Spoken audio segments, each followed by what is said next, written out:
জানাতেই এত গলদ থাকলে পরে কি হবে? হ্যাঁ, না, ব্যাপারটা তো জানাতে হবে।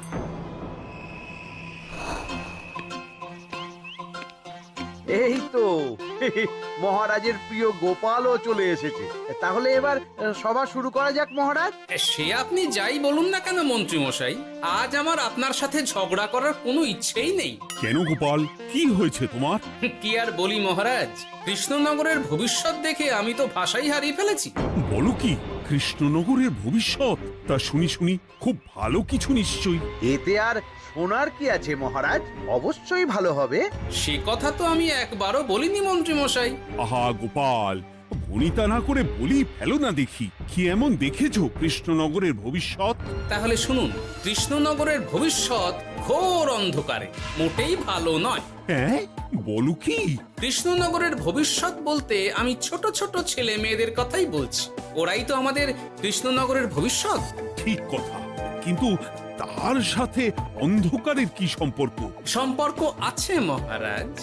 আজ সকালে রাজসভায় আসার পথে দেখি পাঠশালায় বাচ্চাদের পড়াশোনা বাদে সবই হচ্ছে।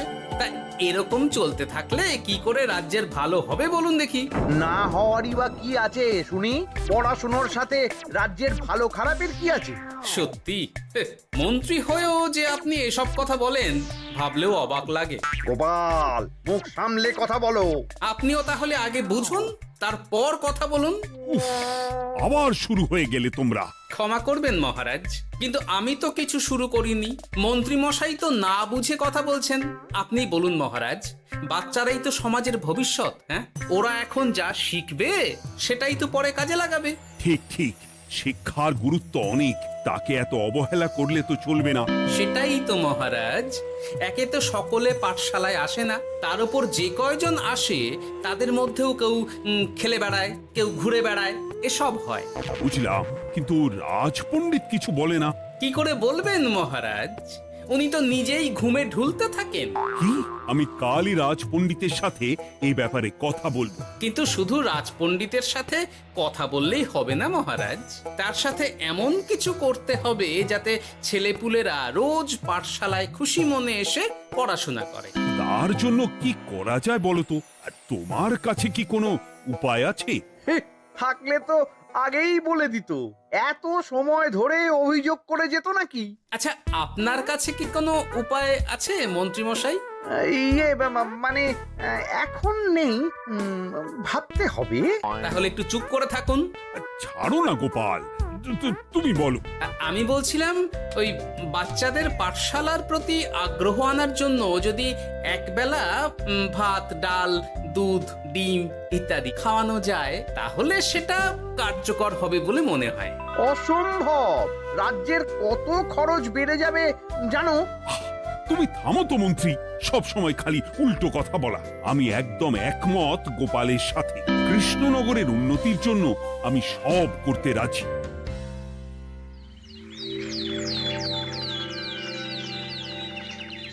তোমার কিছু বলার আছে পণ্ডিত, পাঠশালার এই অব্যবস্থার ব্যাপারে? আজ্ঞে মহারাজ, অনেক ভোরে উঠি তো, তাই একটু চোখ লেগে যায় আর কি। উফ, চোখ লাগারও আর সময় পেল না তোমার? পড়ানোর সময়ই চোখটা লাগতে হলো। যাই হোক, যা হওয়ার হয়ে গেছে, আর যেন এমন না হয় সেটা কিন্তু মাথায় রেখো। আজ্ঞে মহারাজ, কথা দিচ্ছি আর কোনোদিন পড়ানোর সময় ঘুমোবো না। বেশ, আর মন্ত্রী, তোমার ওপর একটা দায়িত্ব আছে। বলুন মহারাজ। তুমি পাঠশালাতে পড়াশোনা শুরু করতে পারবে এমন বয়সী সকল বাচ্চাদের মোট সংখ্যাটা জেনে কোনো দোকানদারের কাছে গিয়ে সেই পরিমাণ শস্যপাতি আর ডিমের বায়না দিয়ে আসবে। আর হ্যাঁ, একজন ভালো রান্নার ঠাকুর জোগাড় করো। যথাজ্ঞা। আরে বাস, এ তো দারুণ সুযোগ। এই ফাঁকে আমারও কিছু লক্ষ্মী লাভ হতে পারে। গোপাল, তোমারও একটা দায়িত্ব আছে। হ্যাঁ, বলুন মহারাজ। মন্ত্রী যে দোকানদারের কাছে সব জিনিসপত্র বায়না দেবে, সেখান থেকে জিনিসপত্রগুলো নিয়ে তুমি রোজ পাঠশালায় পৌঁছে দেবে, কারণ এসব ব্যাপারে মন্ত্রীর ওপর আমার ভরসা নেই। ঠিক আছে মহারাজ। মহারাজের বেশি বেশি বলে কিনা আমার ওপর ভরসা নেই। সব জোগাড় করব আমি, আর শেষ বাজিটা মারবে গোপাল। আরে না, ভালোই হলো। আমি যদি কিছু করিও তবু দোষ পড়বে গোপালেরই উপর। কি ব্যাপার, মন্ত্রী মশাই কিছু বললো না এটা শুনে? কি ভাবছে এত? ঠিকই বলেছেন মহারাজ, এসব কাজ গোপালই ভালো করতে পারবে। বাবা, ওভাবে কেন বলছো গোপাল? আমিও তো চাই কৃষ্ণনগরের ভালো হোক। বেশ, ভালো হলেই ভালো। শোনো ঠাকুর, তাহলে ওই কথাই রইলো। দেখো যেন কোনো ভুলচুক না হয়। ঠিকঠাক কাজ করলে ভালো বকশিস পাবে, কেমন? হ্যাঁ হুকুম, কোনো ভুল হবে না। পাথর ভেঙে এক বস্তা কাঁকর আমি তৈরি করেই এনেছি, আর অর্ধেক দুধে অর্ধেক জল মেশানো আর ডিম সরানো, এই তো সব হয়ে যাবে। হ্যাঁ, তবে দেখো গোপাল যেন এর টের না পায়। না না হুকুম, তু গোপাল কেন, কাকপক্ষীও টের পাবে না।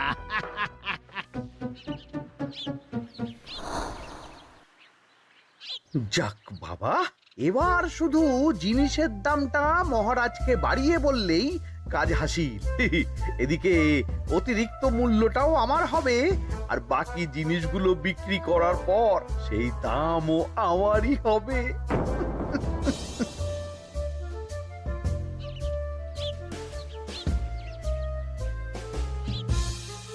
কই রে, কোথায় যাচ্ছিস সব তোরা?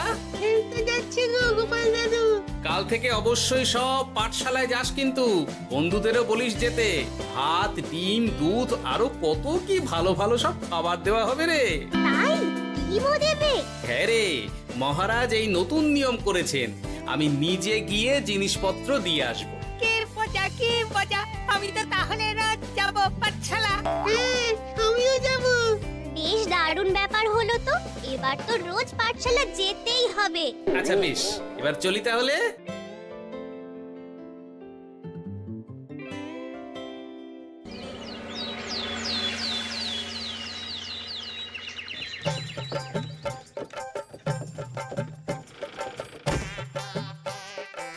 এই নাও গো ঠাকুর, সব জিনিস নিয়ে চলে এসেছি। একবার মিলিয়ে নাও দেখি। ঠিক আছে গোপাল দাদা, এখনই সব দেখে নিচ্ছি।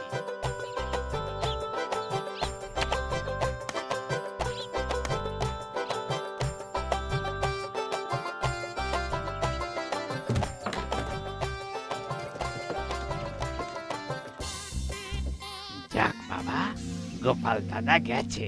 এবার মন্ত্রী মশাইয়ের কথা মতো সব করলেই কেল্লা ফতে।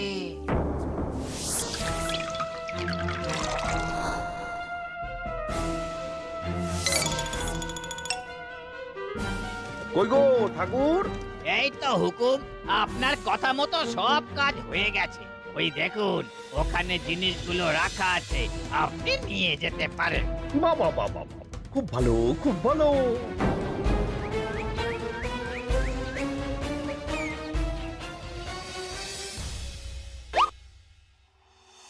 ও কি, অর্ধেক ডিম দিলে যে, বাকিটা কোথায়? কিসের বাকি? ডিমটা অমনি দেখতে। বললেই হলো, ডিম কখনো অর্ধেক হয়? বাকিটা কোথায় বলো, নইলে কিন্তু। আরে বাবা, তুমি ডিম খেতে খুব ভালোবাসো বুঝি? হ্যাঁ তো। তাহলে এটা জানো না যে অর্ধেক ডিমের দ্বিগুণ শক্তি হয়? সত্যি? হ্যাঁ, তা নয় তো কি মিথ্যে? ওই জন্যই তো আমি তোমাদের সকলকে অর্ধেক ডিম দিই। আরে বাস, এটা তো আমরা কেউই জানতাম না। ঠিক আছে, আমি আমার সকল বন্ধুকে এটা জানাবো। যাক বাবা, বিশ্বাস করলো তবে, নইলে আর একটু হলেই ধরা পড়ে যেতাম।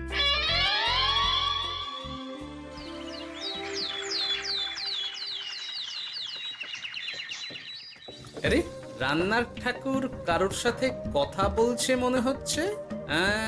পেছন থেকে দেখে তো মন্ত্রী মশাই বলে মনে হচ্ছে। একটু কাছে গিয়ে দেখি তো কি ব্যাপার।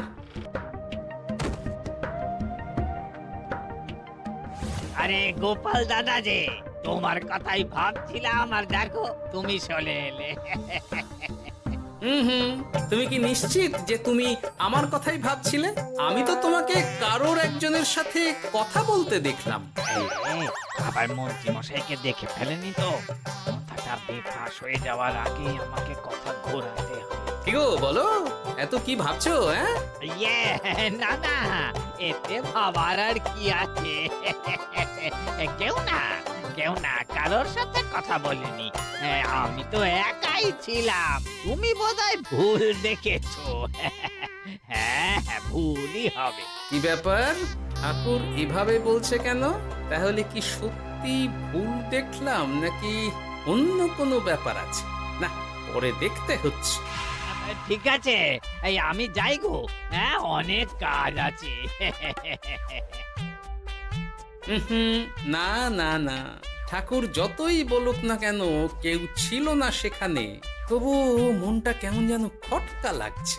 যাই হোক, মনে হওয়া নিয়ে তো আর কিছু করা যাবে না। এখন যাই কাজে। তা মন্ত্রী, পাঠশালায় রোজ ভালো মানের আনাজপাতি যাচ্ছে তো? আগে হ্যাঁ মহারাজ, আমি তো ভালো মানেরই সব চাল ডালের বায়না দিয়েছি। কথা মতো তো সেগুলোই পাঠানোর কথা। তবে বাকিটা গোপাল জানে। মানে গোপাল জানে মানে ঠিক কি বলতে চাইছেন আপনি মন্ত্রী মশাই? না মানে জিনিসগুলো সব নিয়ে তো তুমিই যাও, তাই আর কি। সেটাও করতে হচ্ছে, কারণ মহারাজ আপনার উপর ভরসা করতে পারেন না।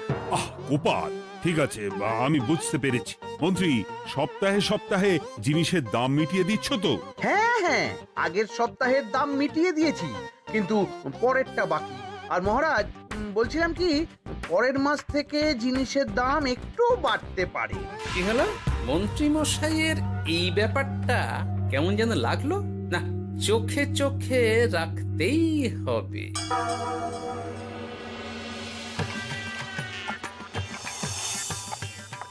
কিরে বুটি, তুই অর্ধেক ডিম খেয়ে বাকি অতটা রেখে দিলি কেন? রান্নাটা ভালো হয়নি বুঝি? না গো দিদা, খুব ভালো হয়েছে। আমি তো আসলে এখন এমনই খাচ্ছি। শিখিরি, কেন রে পুটি? তোর তো ডিম খুব প্রিয় ছিল রে। এখনো ভালো লাগে। তাহলে পুরো ডিম খাচ্ছিস না কেন? এ বাবা, তুমিও জানো না, অর্ধেক ডিমের শক্তি গোটা ডিমের থেকে বেশি, মানে দ্বিগুণ শক্তি। কি বলে কি গো? এই, তোকে এমন কথা কে বলেছে রে? ওমা, কেন? পাঠশালার রান্নার ঠাকুর আমাদের তো রোজ অর্ধেক ডিমই দেয়, ওই জন্য আমি একদিন জিজ্ঞেস করেছিলাম, তখন বলল অর্ধেক ডিমের দ্বিগুণ শক্তি হয়। বলিস কি রে, এতদিন ধরে এসব চলছে? না, মহারাজকে জানাতে হবে।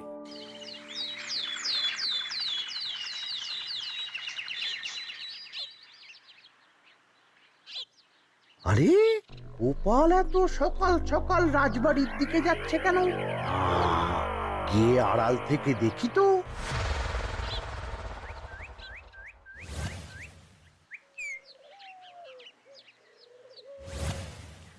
বলো গোপাল, কি হয়েছে? হঠাৎ কেন এভাবে একা দেখা করার কথা বললি? আসলে মহারাজ, আমি চাই না এই ব্যাপারটা মন্ত্রী মশাই জানুক, তাই একান্তে আপনার সাথে কথা বলতে চাই। কেন, কি হয়েছে? সব খুলে বলো। তাহলে শুনুন মহারাজ।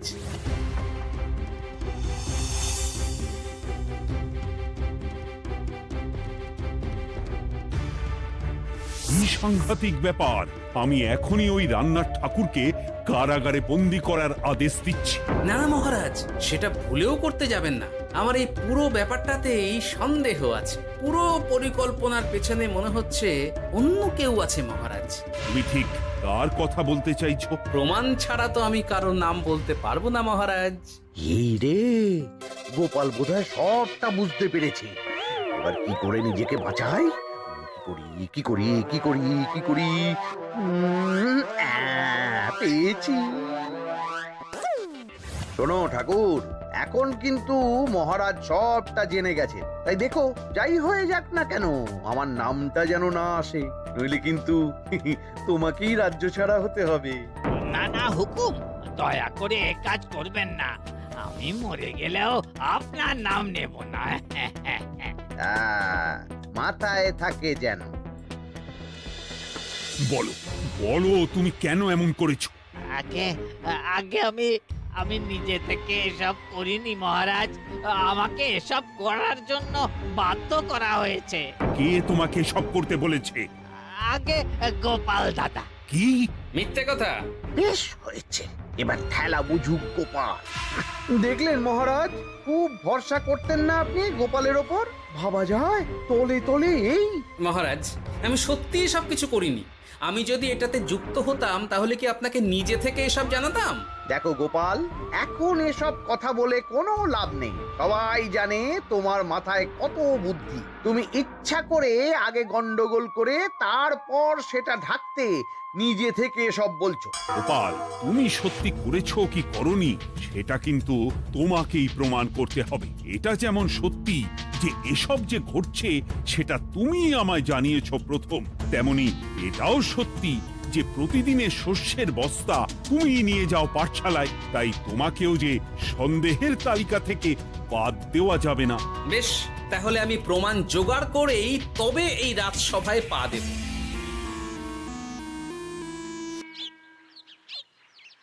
আজকের পরে আমি আরো নিশ্চিত যে এসবের পিছনে মন্ত্রীমশাই যুক্ত আছে।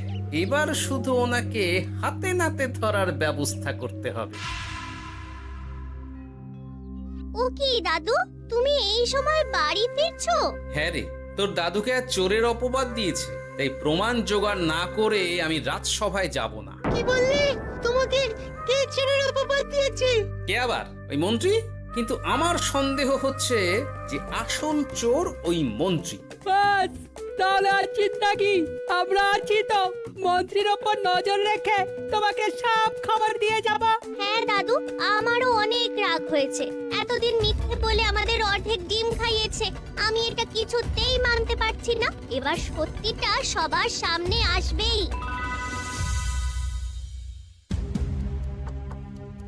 নাও নাও, আজকে চাল ডাল সব এই বস্তাতে আছে। এই নিন আজকের মূল্য। দেখো, অর্থটা কিন্তু বড় কথা নয়। তোমার যে রোজ বিক্রি বাট্টা বেড়ে গেছে, আর তার জন্যই তোমার তো আমাকে মিষ্টি খাওয়ানো উচিত।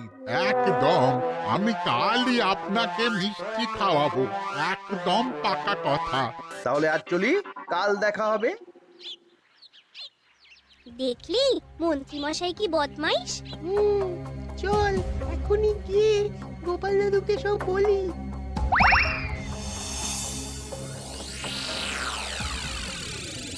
তাহলে এটাই হলো আসল ব্যাপার।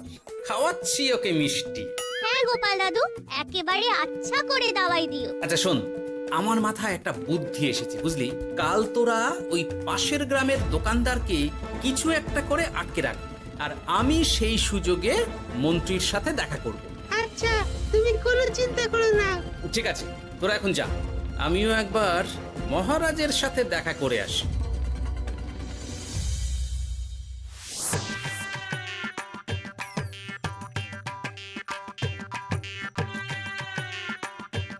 আসতে পারি মহারাজ? আরে গোপাল জি, এসো এসো। মহারাজ, কথা মতো আমি প্রমাণ জোগাড় করে ফেলেছি, কিন্তু সেটা দেখার জন্য আপনাকে কাল আমার সাথে একটা জায়গায় যেতে হবে। বেশ, আমি যাবো।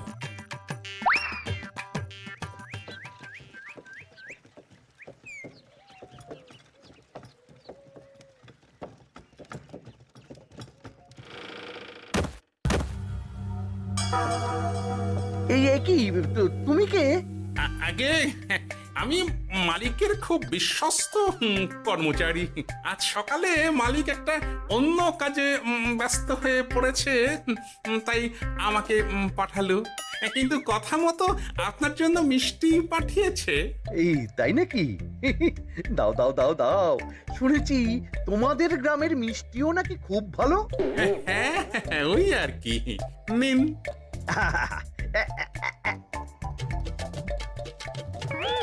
এই, ওরে বাবারে, ওরে বাবারে, মরে গেলাম রে, বাঁচাও। কেমন চলে গেল, লাগছে চলে গেল। মন্ত্রী মশাই? গোপাল, তুমি? তোমায় আমি ছাড়বো না। এই যে গোপাল দাদু, আসল দোকানদার। এই, আসল দোকানদার? এই রে, এবার কি হবে?